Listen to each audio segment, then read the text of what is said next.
Of course, we're going to begin here, though. This morning with a live look at the United Center in Chicago. Today is day 4 of the Democratic National Convention, and it's a biggie. It's a big day for Vice President Kamala Harris. She will officially accept her party's presidential nomination tonight. In her speech, she's expected to tell her story of coming from a middle-class neighborhood and her work as a prosecutor before rising to the highest level of American politics. Last night's speeches included were quite passionate. There were passionate stump speeches from Democratic leaders such as former President Bill Clinton, former House Speaker Nancy Pelosi, and House Democratic leader Hakeem Jeffries, each making the case for Vice President Harris. Oprah Winfrey also delivered remarks championing independent and undecided voters and urging them to focus on values at the ballot box come November. But the main event came when Minnesota Governor Tim Walz accepted the vice presidential nomination, delivering an emotional and motivational speech that leaned into his experience as a football coach. It's the honor of my life to accept your nomination for Vice President of the United States. We've got something better to offer the American people. It starts with our candidate, Kamala Harris. You know, you might not know it, but I haven't given a lot of big speeches like this. But I have given a lot of pep talks. So let me finish with this, team. It's the fourth quarter.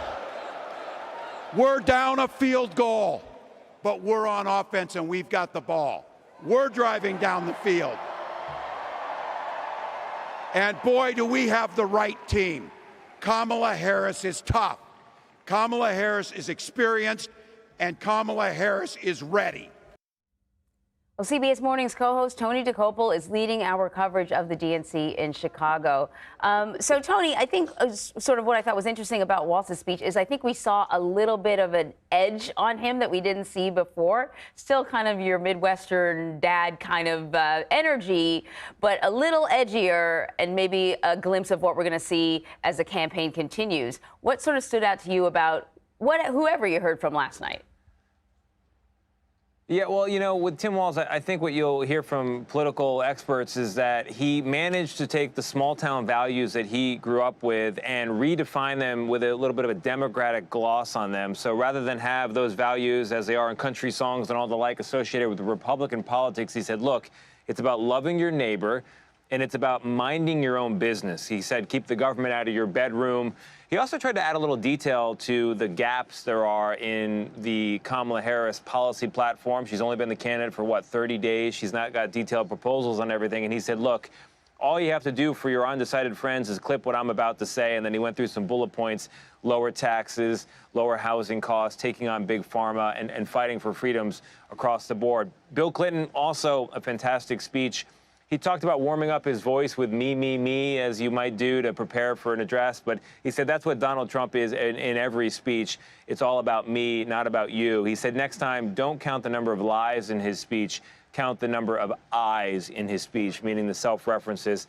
And then Oprah, my goodness, what a surprise that was. It was like a shotgun of applause when she came out onto stage. It was kept under wraps. And she reached through the camera and tried to talk to independents and undecided voters and get them to turn out. She said, I vote because that's what Americans do, Anne Marie. Yeah, indeed. Yeah, shocker to see Oprah, because normally she sort of stays out of the political fray. And so we'll see if we'll see any more of her as the campaign rolls on. Tony, thank you very much. Thanks, Anne Marie. So for more from the DNC and the Trump campaign, let's bring in our political panel, Joel Payne and Leslie Sanchez. Joel is a CBS News political contributor and Democratic strategist. He's also the chief communications officer for Move On. Leslie is a CBS News political analyst and a Republican strategist. All right, guys. Leslie, we're going to start with you. I want to begin with some fact checking when it comes to Tim Walz and his speech last night. Let's first begin with what he said about the Affordable Care Act. He said of Trump and Vance that they'll repeal the Affordable Care Act, Well, the CBS News confirmed team labeled this misleading, saying that in this election cycle, Trump has actually continued to criticize the law, but has said that he doesn't support terminating all of its policies outright. In March, he said that he was not running to terminate the ACA, but instead to make it better and cheaper. Leslie, what do we know about the Trump campaign's plans when it comes to health care? I think particularly Republicans have talked about this for a long time. They felt that they wanted to protect private insurance. They felt that in the negotiations for ACA that it could have been done without raising taxes, protecting private, your ability to go to your own doctor, which many people lost, and also for lower cost and not increasing those premiums. Those are some of the tenets that Republicans would go back to. They felt that it fundamentally was flawed in the way it was put together, but there wasn't a discount of the fact there needed to be done more to be done in Congress and by any administration in getting health care costs down, but protecting the right and the ability for people to go to their private insurer. Okay, there was another quote from Walz. He said last night, quote, take Donald Trump and J.D. Vance, their Project 2025 will make things much, much harder for people who are trying to live their lives. I think the fact that he sort of called it their Project 2025. A CBS News confirmed team has also labeled this somewhat misleading, saying that Trump and Vance have not actually adopted this blueprint at all as their campaign platform, and that they have attempted to distance themselves from it. So this question is for you, Joel. I feel like we haven't heard a ton about Project 2025 at the DNC. This was something that actually social media really put a spotlight on, and then the campaign kind of woke up and started to take a little bit of advantage of it. Is Project 2025 still a concern for voters? Okay, so Anne-Marie, you know I would never get on the wrong side of CBS News confirmed. That's fine. They are top notch, and folks should trust them. And I understand the goal of what we're trying to do here.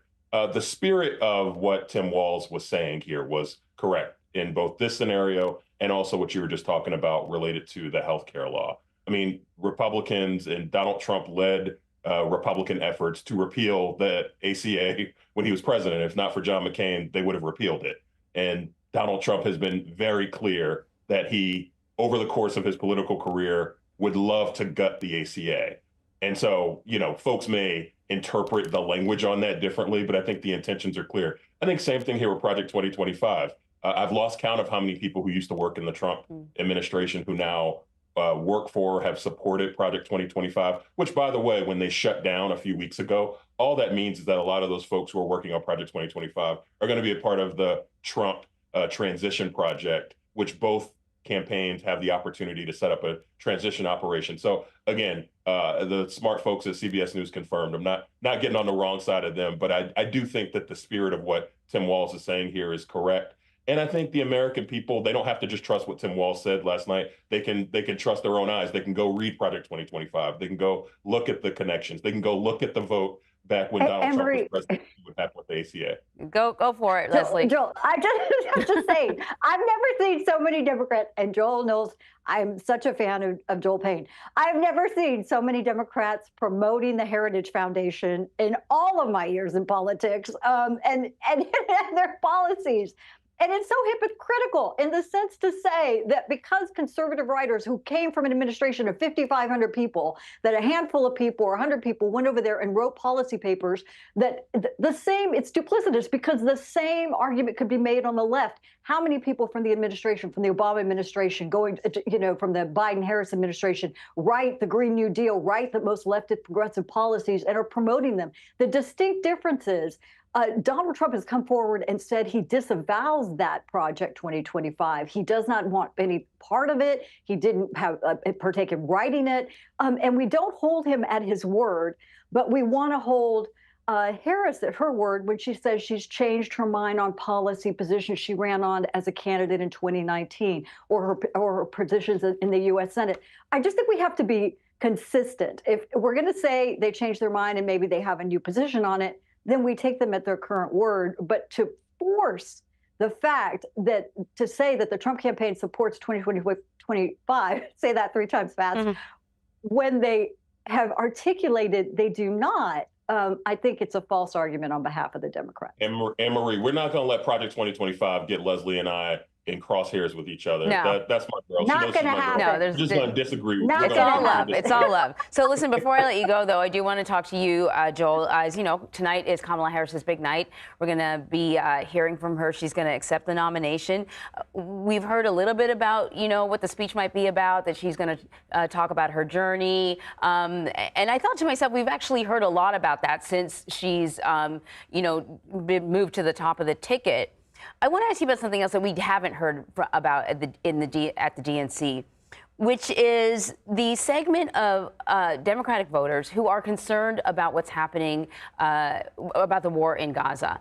From what we're hearing about the DNC, there have been protests, they have been peaceful, but by and large, we haven't heard about it in hardly any of the speeches at all. And I know there was a group that was hoping that maybe a Palestinian American would be able to speak on stage. What's your take on how the campaign is handling this particularly challenging issue? It is a challenge. And look, this is the work of coalition building, right? It's making sure that folks feel heard and feel engaged. And we've seen Kamala Harris on the stump in a couple of occasions when there were protesters who've interrupted her speeches, very respectfully engage with those protesters, ask them to allow her space to continue her comments, but invite them to be a part of her broad coalition.